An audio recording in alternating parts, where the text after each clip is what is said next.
നമസ്കാരം. ജനങ്ങൾക്കിടയിൽ നിന്ന് ഉയർന്നു വന്ന ഒരു പാർട്ടി ഒടുവിൽ ജനങ്ങളെ തന്നെ കാണാൻ കഴിയാത്ത അവസ്ഥയിലേക്ക് വീണുപോയി. കേരള രാഷ്ട്രീയത്തിൽ ഏറ്റവും ശക്തമായി ഉയരുന്ന ചോദ്യം ഇതാണ്. അധികാരത്തിന്റെ ഉച്ചകോടിയിലെത്തിയപ്പോൾ CPM-നും പ്രത്യേകിച്ച് പിണറായി വിജയനും സംഭവിച്ച ഏറ്റവും വലിയ മാറ്റം എന്തായിരുന്നു എന്ന് ചോദിച്ചാൽ അതിന് ഒരേ ഒരു ഉത്തരമാണ് പലരും പറയുന്നത്: ജനങ്ങളോടുണ്ടായിരുന്ന ബന്ധം നഷ്ടപ്പെട്ടു. ഇപ്പോൾ അതേ വിമർശനം CPM-ന്റെ സ്വന്തം ജില്ലാ കമ്മിറ്റി യോഗങ്ങളിൽ നിന്ന് തന്നെ പുറത്തു വരുന്നത് കേരള രാഷ്ട്രീയത്തിലെ വലിയ വഴിത്തിരിവായി മാറുകയാണ്. രണ്ടാം പിണറായി സർക്കാരിലും മുഖ്യമന്ത്രിയുടെ ഓഫീസും ഏതാനും മന്ത്രിമാരുടെ ഓഫീസുകളും സാധാരണക്കാരായ പാർട്ടിക്കാർക്കും ജനങ്ങൾക്കും അപ്രാപ്യമായിരുന്നുവെന്ന് CPM ജില്ലാ കമ്മിറ്റി യോഗത്തിൽ വിമർശനമുണ്ടായി. ജില്ലാ നേതാക്കളായി നടന്നവർ മന്ത്രിമാരായപ്പോൾ പ്രവർത്തകരെ അകറ്റി നിർത്തി. പാർട്ടി കമ്മിറ്റികളിലെ വിമർശനവും സ്വയം വിമർശനവും ഇല്ലാതായത് മുതലാണ് പാർട്ടി നേതാക്കൾക്ക് മൂല്യശോഷണം ഉണ്ടായത്. ഇപ്പോൾ തുറന്നു പറയാൻ നൽകിയ അവസരം എത്ര കാലത്തേക്ക് ഉണ്ടാകുമെന്ന ചോദ്യവും ഉണ്ടായി. സർക്കാരിന്റെ നേട്ടത്തെക്കാൾ പിണറായി വിജയന്റെ ധാർഷ്ട്യം, ശൈലി എന്നിവയെല്ലാം ചർച്ച ചെയ്യപ്പെട്ടിട്ടും തിരുത്തലുണ്ടായില്ല. സെൽഫി എടുക്കാനെത്തിയ കുട്ടികളെ പോലും അട്ടിയോടിച്ചത് ജനങ്ങളെ എതിരാക്കി. സമൂഹ മാധ്യമങ്ങളുടെ കാലത്താണ് രാഷ്ട്രീയ പ്രവർത്തനം നടത്തുന്നതെന്ന പഴയകാല നേതാക്കൾ മനസ്സിലാക്കുന്നില്ല. പാർട്ടി എന്നാൽ ഒരാൾ മാത്രം എന്ന നിലയ്ക്ക് പിണറായി വിജയനിൽ കേന്ദ്രീകരിച്ചു പ്രചരണം നടത്തിയത് തെറ്റായിപ്പോയി. കഴിഞ്ഞ സർക്കാരിൽ KK ശൈലജ മന്ത്രിയാവുമെന്ന് ആഗ്രഹിച്ചാണ് വോട്ടർമാർ മട്ടന്നൂരിലും മറ്റു മണ്ഡലങ്ങളിലും വലിയ ഭൂരിപക്ഷം നൽകിയത്. എന്നാൽ നേതാക്കളുടെ ബന്ധുക്കളായ ചിലരെ മന്ത്രിസഭയിൽ തിരികെ കയറ്റാൻ പുതിയ മാനദണ്ഡം കൊണ്ടുവന്നു. അന്ന് ഒഴിവാക്കിയ ശൈലജയെ പിന്നീട് വടകരയിലും പേരാവൂരിലും തോൽക്കുന്ന സീറ്റുകളിൽ മത്സരിപ്പിച്ചു. ഇതിനൊക്കെ ജനത്തിന് മനസ്സിലാകുന്ന കാരണം പറയാനുണ്ട്. തളിപ്പറമ്പിൽ പാർട്ടി സെക്രട്ടറിയുടെ ഭാര്യ മത്സരിച്ചത് ഒഴിവാക്കേണ്ടതായിരുന്നു. സിറ്റിംഗ് MLA-മാരെ വീണ്ടും മത്സരിപ്പിച്ചത് ജനത്തിന് മടുപ്പുണ്ടാക്കി. മുസ്ലിം ക്രിസ്ത്യൻ വോട്ടുകൾ കൂട്ടത്തോടെ എതിരായതിന്റെ കാരണം എന്തെന്ന് മനസ്സിലാക്കി തിരുത്താനാകണം. ഒരു ജില്ലയിലും പാർട്ടി വിട്ടുപോയവരെ തിരിച്ചുകൊണ്ടുവരാൻ നേതൃത്വം ഇടപെടുന്നില്ല. പാർട്ടി അംഗങ്ങളിൽ പകുതിയോളം പേർ നിഷ്ക്രിയരാണെന്ന് നേതൃത്വം തിരിച്ചറിയണമെന്നും ആവശ്യമുയർന്നു.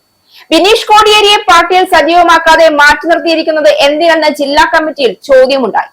ജില്ലാ കമ്മിറ്റിക്ക് കീഴിലെ ബ്രാഞ്ചിൽ മുൻപ് അംഗമായിരുന്ന ബിനീഷ് സമൂഹ മാധ്യമങ്ങൾ ഉൾപ്പെടെ പാർട്ടിയെ ശരിയായ രീതിയിൽ പ്രതിരോധിക്കുന്നുണ്ട്. എന്നാൽ പ്രവർത്തിക്കാൻ അവസരം നൽകുന്നില്ല. കോടിയേരി ബാലകൃഷ്ണൻ സെക്രട്ടറി ആയിരിക്കെ സംഘടനയെ നയിച്ചതുപോലെ ഇപ്പോഴത്തെ നേതൃത്വത്തിന് കഴിയുന്നില്ല എന്നും വിമർശനമുണ്ടായി. പിണറായി വിജയന്റെ ഭരണകാലത്തെ വിലയിരുത്തുമ്പോൾ ഏറ്റവും കൂടുതൽ ഉയർന്ന വിമർശനം അദ്ദേഹത്തിന്റെ സാമൂഹിക ഇടപെടൽ പ്രശ്നമായിരുന്നു. മുഖ്യമന്ത്രിയുടെ ഓഫീസിലേക്ക് സാധാരണക്കാരന് എത്താനാകില്ല. മന്ത്രിമാർ പോലും നിയന്ത്രിതരായിരുന്നു. പാർട്ടിക്കുള്ളിൽ പോലും അഭിപ്രായം തുറന്നു പറയാൻ പേടി ഉണ്ടായിരുന്നു എന്ന ആരോപണങ്ങൾ വർഷങ്ങളായി നിലനിന്നിരുന്നു. അധികാരം കേന്ദ്രീകരിച്ച് എല്ലാം ഒരാൾ മാത്രം തീരുമാനിക്കുന്ന ശൈലി ഒടുവിൽ CPM-ന്റെ സംഘടനാ സ്വഭാവത്തെയും ബാധിച്ചുവെന്ന വിമർശനമാണ് ഇപ്പോൾ പാർട്ടിയുടെ അടിത്തട്ടിൽ നിന്ന് തന്നെ ഉയരുന്നത്.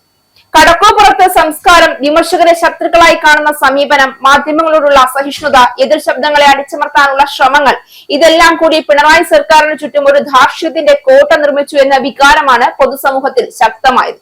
ജനങ്ങൾ നേരിടുന്ന സാമ്പത്തിക പ്രതിസന്ധിയും തൊഴിലില്ലായ്മയും വിലക്കയറ്റവും ചർച്ച ചെയ്യുന്നതിന് പകരം സർക്കാർ നിരന്തരം സ്വന്തം വികസന പ്രചരണത്തിൽ മാത്രം മുഴുകിയെന്ന വിമർശനവും ശക്തമായിരുന്നു. അതിന്റെ ഏറ്റവും വലിയ രാഷ്ട്രീയ പ്രതിഫലനമാണ് 2026 തിരഞ്ഞെടുപ്പിൽ കേരളം കണ്ടത്. ഒരു കാലത്ത് ഇടതുപക്ഷത്തിന്റെ ഉറച്ച കോട്ടകളായിരുന്ന മേഖലകളിൽ പോലും വലിയ തിരിച്ചടിയാണുണ്ടായത്. അതിന്റെ പിന്നിലെ നടന്ന പാർട്ടി യോഗങ്ങളിൽ ജനങ്ങളുടെ മനസ്സ് വായിക്കാൻ നേതൃത്വത്തിന് കഴിഞ്ഞില്ല എന്ന തുറന്ന വിമർശനമാണ് ഉയർന്നത്. പിണറായി വിജയന്റെ നേതൃത്വത്തിൽ CPM ഒരു ജനകീയ പ്രസ്ഥാനത്തിൽ നിന്ന് അധികാര കേന്ദ്രീകൃത ഭരണ യന്ത്രമായി മാറിയെന്ന വിമർശനവും ഇപ്പോൾ ശക്തമാവുകയാണ്. ഒരു കാലത്ത് പാർട്ടി ഗ്രാമങ്ങളിലേക്കും തൊഴിലാളികളിലേക്കും സാധാരണക്കാരിലേക്കും ഇറങ്ങി പ്രവർത്തിച്ചിരുന്നുവെങ്കിൽ ഇപ്പോൾ അത് സുരക്ഷാ വലയങ്ങൾക്കുള്ളിൽ ഒതുങ്ങിയ നേതൃത്വ രാഷ്ട്രീയമായി മാറി. ജനങ്ങളുടെ പ്രശ്നങ്ങൾ കേൾക്കുന്നതിന് പകരം വിമർശനങ്ങളെ പ്രചരണമെന്ന് തള്ളിക്കളയുന്ന സമീപനം വലിയ അകലം സൃഷ്ടിച്ചു. കേരള രാഷ്ട്രീയം ഇന്ന് പറയുന്ന ഏറ്റവും വലിയ പാഠം ഇതാണ്: എത്ര വലിയ നേതാവായാലും ജനങ്ങളിൽ നിന്നകന്നാൽ അധികാരത്തിന്റെ കോട്ടകൾ ഒരു ദിവസം തകരും. പിണറായി വിജയന്റെ രാഷ്ട്രീയം ഇന്ന് അതിന്റെ ഏറ്റവും വലിയ ഉദാഹരണമായി മാറിക്കൊണ്ടിരിക്കുകയാണ്.